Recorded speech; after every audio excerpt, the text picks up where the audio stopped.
Tom Tugendhat. Thank you, Madam. Thank you, Madam Deputy Speaker. The old principle that we used to apply was the Wilson principle, the principle of self-determination. That the Foreign Secretary may remember is the defence of the Falkland Islands, the defence of Gibraltar.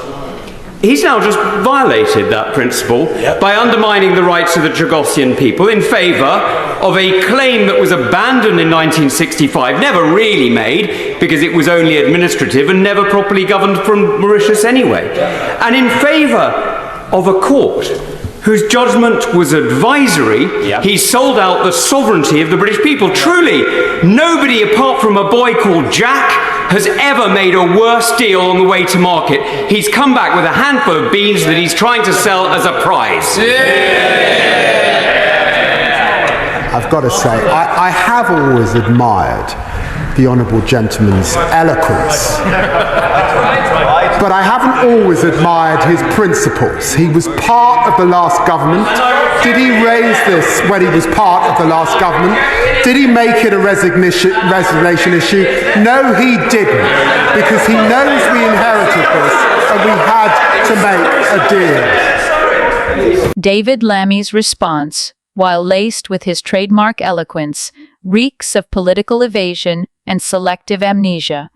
He attempts to deflect responsibility with hollow rhetoric, questioning Tom Tugendhat's principles without offering a shred of substantive rebuttal.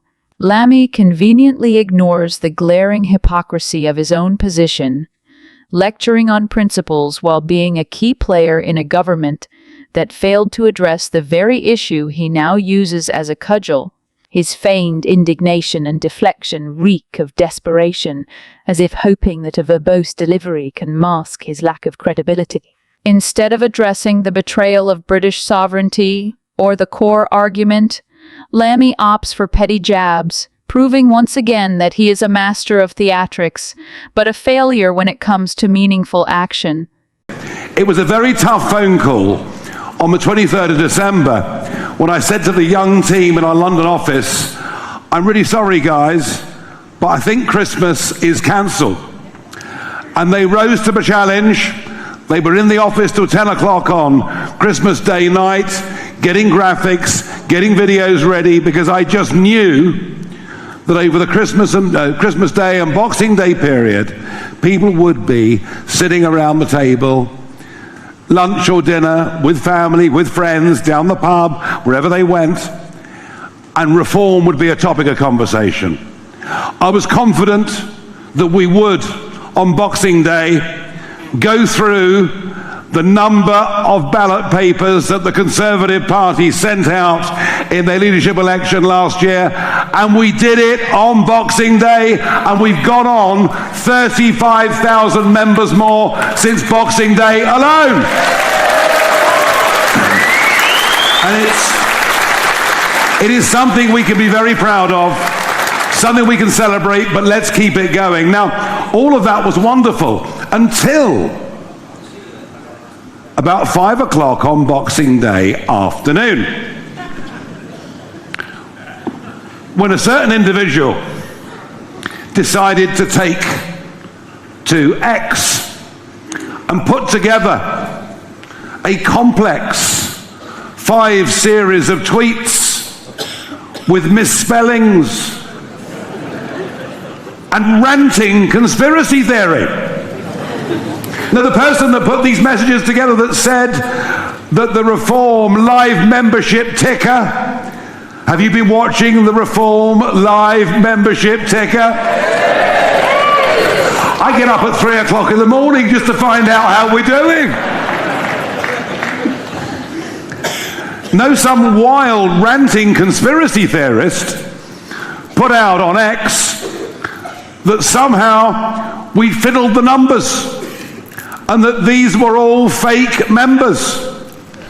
And the extraordinary thing is the person who did this, Kelly Badenoch's reckless and baseless attack on Nigel Farage and the Reform Party reveals not only a lack of decorum, but a deeper desperation, indicative of a leader unfit for the mantle she holds. her ranting, error-riddled tirade on social media, accusing Farage of dishonesty and fabricating membership figures, was not just an amateurish display of poor judgment. It was an outright disgrace. This is the leader of the Conservative Party, resorting to unsubstantiated conspiracy theories and juvenile mudslinging instead of engaging in substantive debate. If Badenoch's intention was to discredit Farage, she failed spectacularly, as her antics have only galvanized Reform's base, resulting in a surge of new members and supporters. Far from harming her opponent, her actions have backfired, exposing her as a liability to her own party. What makes this debacle even more egregious is her refusal to apologize when presented with clear evidence disproving her claims. Her arrogance and inability to admit fault reflect poorly not just on her leadership, but on her personal integrity. This is not the behavior of a statesman-like figure. It's the petty conduct of someone out of their depth, flailing to maintain relevance. Badenoch's lack of charm, as Farage aptly noted, is matched only by her lack of credibility. Her approach to politics appears more suited to playground squabbles than the serious business of leading a major political party. Whether they were in wine or not, I don't know. But the person who did this was the leader of the Conservative Party, one Kemi Badenoch. Now, I don't take kindly to being accused of being dishonest. You can call me many things, and people do, and that's fine. But don't call me dishonest. I'm not, and I never, ever have been, and I won't put up with it, and I won't take it, and nor should any of you. So, I gave her an opportunity to apologise for what has now been thoroughly disproven in the media, and she's chosen not to take the opportunity. Although, that's not surprising. She's not exactly known for her charm. So what to do? What to do? Well, it's all well and good saying sue her, but you have to prove actual harm. She hasn't harmed us. She's given us tens of thousands more members.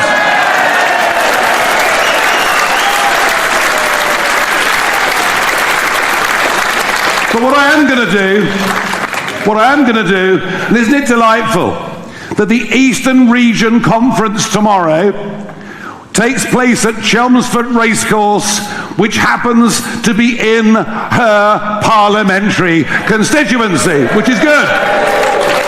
And better than that, on the 31st of this month, we booked a big venue, and I'm going to invite all our members and supporters in Northwest Essex to come along, to meet me, to have a photograph. And we already have 800 supporters in her constituency, nearly 400 of whom have signed up as members. And we'll do a big joint photograph, and I'll tell her, Kemi, not only are these not fake members, but we're now going to make this a target constituency for the next general election.